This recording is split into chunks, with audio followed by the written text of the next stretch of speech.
હે ભગવાન, આજે બહુ મોડું થઈ ગયું છે. મમ્મા હા, બોલ બેટા. નાસ્તાને કેટલી વાર છે? બસ જો આ તારું દૂધ બનાવું છું અને એ પતે ને એટલે તરત જ ફટાફટ બટાકા પૌવા બનાવી દઉં.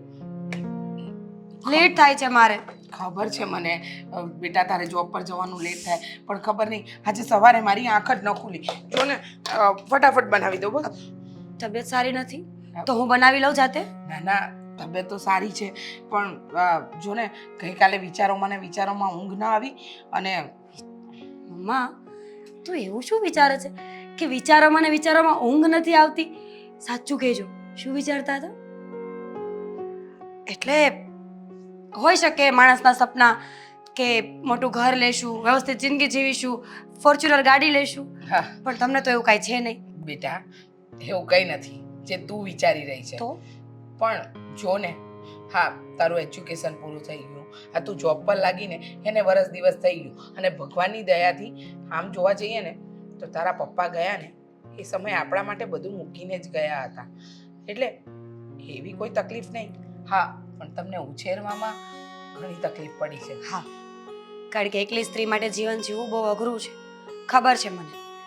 મારી પાસે બધું જ છે, ફેમિલી છે, પૈસા છે, સપોર્ટ છે, છતાં પણ જ્યારે જોબ ઉપર જઈને મોટી બિલ્ડિંગો જોઈએ ને તો નર્વસ થઈ જવાય કે અહીંયા જઈને શું કરવાનું.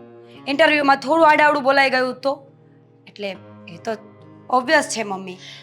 બેટા, સાચું કહું ને તો તું ભણી ગણીને તારા પપ્પાનું અને મારું નામ રોશન કરી રહી છે. અત્યારે તને આટલી સારી જોબ મળી છે જેમાં તારો 40,000 થી 45,000 રૂપિયા પગાર છે અને હા આપણી દામિની જો ને એને ભણતરના નામે કંઈ સૂચતું જ નથી. રોજ સવાર સાંજ એને ટોકું છું. આ ફાઇનલ એક્ઝામ વખતે પણ એને એવું જ કર્યું. તને ખબર છે, આખો દિવસ બસ નાચ્યા જ કરતી હતી. મને કહે છે કે હું આમ વાંચું ને તો મને યાદ રહે. હવે તું વિચાર તો કર, મારે એને કેમ સમજાવવી? મમ્મા છોડો ને હવે, બાળક છે, એને એવી ખબર નથી પડતી. બાળક હાસ તો બેટા, આપણા બંને કરતા તો નાની જ ને. નાની છે પણ હા એજ્યુકેશન પાછળ કેટલા ખર્ચા કર્યા. હા ગ્રેજ્યુએશન એનું પૂરું થયું. તને તો ખબર છે કે તારા પપ્પાને ભણતર બહુ વાલું હતું અને જેમ તું નામ રોશન કરી રહી છે એમ હું ઈચ્છું છું કે દામિની પણ સારી કંપનીમાં જોબ કરે. પણ એને છે ને કે સમજ જ નથી પડતી. સમજાવીને રોજ થાકી ગઈ છું, પણ બસ વાતને આમ રફે દફે કરી નાખે છે. હું શું કહું છું, આ દુનિયા છે ને એ ઈશ્વરની બનાવેલી છે, એટલે ઈશ્વર આપણા બધાના પિતા કહેવાય કે નહીં? કહેવાય. તો પછી જરૂરી થોડી છે કે એક બાપના બધા જ બાળકો હોશિયાર હોય. કોકને તો હક હોવો જોઈએ ને કે નબળું રહે. હા, તો હોવો પછી? જોઈએ. મીરા બેટા, હું તને કઈ રીતે કહું કે દામિની જે કરી રહી છે એ અત્યારે ખોટી લાઈન પર છે. માનું છું કે એને શોખ છે, એને આગળ વધવું છે, પણ આ શોખ અત્યારે એ ન રાખે ને તો સારું. હવે ડાન્સ, હા નાચવામાં કોઈનું ફ્યુચર બને? હા તને લાગે છે? હા આવા તો કેટલાય ડાન્સરો હશે જે ગામમાં આમ તેમ રખડતા હશે, પણ એને છે કે એક જ ભૂત સવાર છે. અરે કોઈ એમ કે ને કે અહીંયા ડાન્સ શીખવાડવા આવવાનું છે તો બધું પડતું મૂકીને શીખવાડવા જાય છે. બસ પણ હવે એને આપોઆપ ખબર પડી જશે એક દિવસ કે એના ફ્યુચર માટે શું સારું છે. હા બેટા, એ તો મને ખબર છે કે એને આપોઆપ ખબર પડી જશે, પણ એક વાતનો ડર છે કે ખબર પડે ત્યારે બહુ મોડું ન થઈ જાય, કારણ કે મને આમાં એનું કોઈ ફ્યુચર નથી દેખાતું. હવે તો આ સોસાયટીના છોકરાઓને ટેરેસ પર લઈ જાય છે અને ત્યાં ડાન્સ કરાવડાવે છે. કાલે તો બાજુવાળા કાંતા માસી બોલતા હતા કે કેટલા જોરથી તમારી દીકરી સોંગ વગાડે છે. અમારા દીકરાને એક્ઝામ હોય તો એ પણ ડિસ્ટર્બ થાય છે. સાચી વાત છે. તો હું વાત કરી લઉં કે તમે વાત કરશો? તું સમજાવજે. હું તો સમજાવીશ જ, પણ તું તારી ભાષામાં પણ એને સમજાવજે કે થોડું ભણવામાં ધ્યાન આપે, આ ખોટી મગજમારીઓ ન કરે, નહીંતર રોજ આવું લોકોનું સાંભળીને હું કંટાળી ગઈ છું. હા હવે અત્યારે તારમાં પરસેવો વળી ગયો છે, એટલો ગુસ્સો સારો નથી માણસ માટે. અને મારે હજુ પણ કેટલી રાહ જોવાની છે, કારણ કે વાતોમાં નાસ્તો તો વચ્ચે રહી જ ગયો. ઓ હા બેટા, હું ભૂલી ગઈ જરા. તું બેસ, હું હમણાં ફટાફટ દૂધ અને પૌવા લઈને આવું. હા ડોન્ટ વરી, બધું ઠીક થઈ જશે. હા, બ્રેડ બટર ખાઈશ? ગમે તે ચાલશે, લેટ થાય છે. હા દૂધ તો પહેલા આપી જાઉં. ચાલ. હા.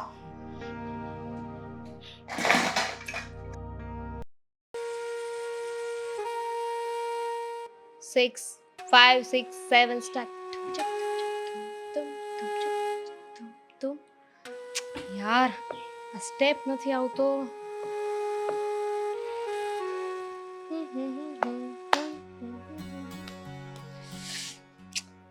મમ્મા give me my milk please. 5 6 5 6 7 start them check yes mama.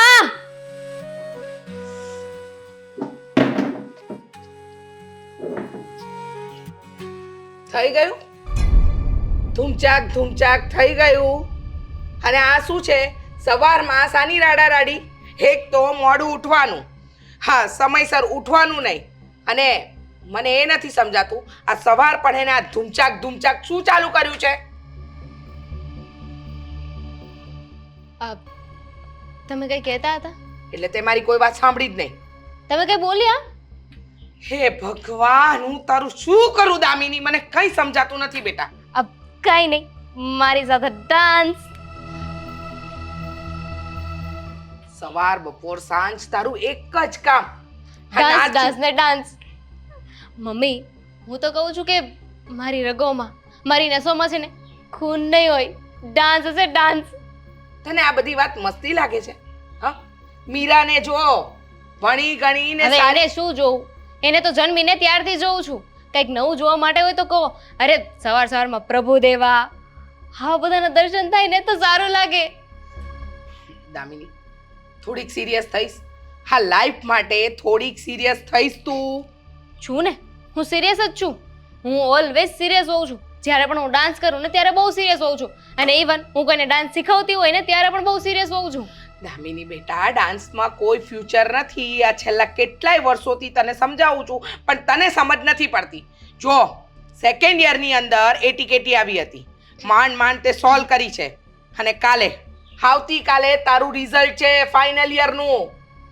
તો હું શું કરું? એ તો આવવાનું જ છે ને. મારા કહેવાથી કઈ બંધ થોડી થઈ જવાનું છે. અને શું કીધું તમે? ડાન્સમાં કોઈ ફ્યુચર નથી. અરે મમ્મી, મારું ફ્યુચર જ ડાન્સ છે. મારે તને કેમ સમજાવી? અરે આપણા ફેમિલીમાંથી કોઈને ડાન્સર બનતા જોયા? મને પણ એ જ થાય છે મમ્મી. આ પપ્પાને પણ ડાન્સનો શોખ નહોતો, તમને પણ નથી, ઇવન દીદીને પણ ડાન્સનો શોખ નથી. મારી અંદર આ કળા ક્યાંથી આવી ગઈ ને? ગોડ ગિફ્ટ છે. હા બોલાઈ ગયું? હા ગોડ ગિફ્ટ બોલાઈ ગયું. હા છેલ્લા મહિના દિવસથી આ ટેરેસ ઉપર જે ધતિંગ માંડ્યા છે, કાલે બાજુવાળા આંટી આવીને મને બહુ બોલી ગયા છે. મમ્મી શેના ધતિંગ? It's not ધતિંગ. અરે હું તો ત્યાં જઈને ડાન્સ શીખું છું. હવે આ ઘરમાં એટલું ફર્નિચર છે ને કે મને ડાન્સ કરવા માટે સ્પેસ નથી મળતી. હવે આપણું ટેરેસ કેટલું મોટું છે. હું શું મારા જેવી 5-6 જણા આવી જાય ને તો પણ મસ્ત ડાન્સ કરી શકે. અને એમ પણ હું છે ને હવે ભરતનાટ્યમ શીખવાની છું. હે ભગવાન ભગવાન ભગવાન, મારે તને શું કહેવું? હું કહું મમ્મી, તમને ખબર છે આ સુરતમાં છે ને કેટલી મોટી કોમ્પિટિશન થવાની છે ડાન્સની? મોટામાં મોટી ડાન્સ કોમ્પિટિશન થવાની છે અને એમાં હું પાર્ટિસિપેટ કરું છું. તો મારે કેટલી પ્રિપેરેશન કરવી પડશે, ડાન્સની તૈયારીઓ કરવી પડશે, કોસ્ચ્યુમ, મેકઅપ. કઈ નહીં થાય તારું, કઈ નહીં થાય. જા ને કોમ્પિટિશનમાં જા, ભાગ લેવા જા. ત્યાં છે ને તારા કરતા સારા ડાન્સરો હશે. હા તારે શું છે, આખો દિવસ આ વિડીયો જોયા કરવાના, એની સામે મન ફાવે એવું નાચ્યા કરવાનું અને હાથ ઉચારવાના. અને આટલા જોરથી ધબાધબ ઉપર કરે છે ટેરેસ પર. હા બાજુ વરક આંટી છે ને એમ કહેતા હતા કે એમના દીકરાની એક્ઝામ છે અને તું જોરથી આ ટેપ રેકોર્ડર વગાડે તો એની એક્ઝામમાં એને ડિસ્ટર્બન્સ ન થાય. ના થાય એ વાત છે. તો મારા ડાન્સમાં ડિસ્ટર્બન્સ થાય છે? નથી થતું ને. તો મારા ડાન્સથી એને શું કામ ડિસ્ટર્બ થાય? અને જેને મન લગાવીને વાંચવું હોય ને એને બાજુમાં ગમે એટલા ઢોલ વાગતા હોય ને તો કંઈ ફરક ના પડે. એટલે તારું કેવું એમ છે કે તારો આ ડાન્સ એને વાંચવામાં ડિસ્ટર્બ નહીં થતો હોય? જરાય નહીં. મમ્મી હું શું કહું છું, તમે મારું દૂધ ક્યાં છે? દૂધ લઈને આવો. મારે ડાન્સની તૈયારીઓ કરવી છે હજુ. કઈ કીધું મને? રિઝલ્ટ આવે ને ત્યારે હું પણ આવું જ કહીશ મમ્મી કે તમે મને કંઈ કીધું. મને તો રિઝલ્ટની ચિંતા છે બેટા. મને નથી. શું ફરક પડે છે? આ પીસ ઓફ પેપર મારા ફ્યુચરને ડિસાઈડ નહીં કરી શકે કે હું શું કરવાની છું. હા બરાબર છે. એ તો ખબર જ છે કે તું તારું ફ્યુચર હાથે કરીને ખાડામાં નાખી રહી છે. અને એ ખાડો અત્યારે ખોદાય છે ને એ મને દેખાઈ પણ રહ્યો છે. ખાડો? કેવો હા. ખાડો? બેટા થોડા વર્ષો જવા દે એટલે પછી તું કહીશ મમ્મી મને તું કહેતી હતી ને કે એજ્યુકેશન મસ્ટ બી જરૂરી છે જરૂરી છે જરૂરી છે. હા હવે એ તો સમય બતાવશે ને મમ્મી કે કોણ કોને શું કહે છે. જો સાંભળી લે સાંભળે છે હા દૂધ નહીં મળે પીવું હોય તો જાતે બનાવી લે. Mummy, it's not like that. It's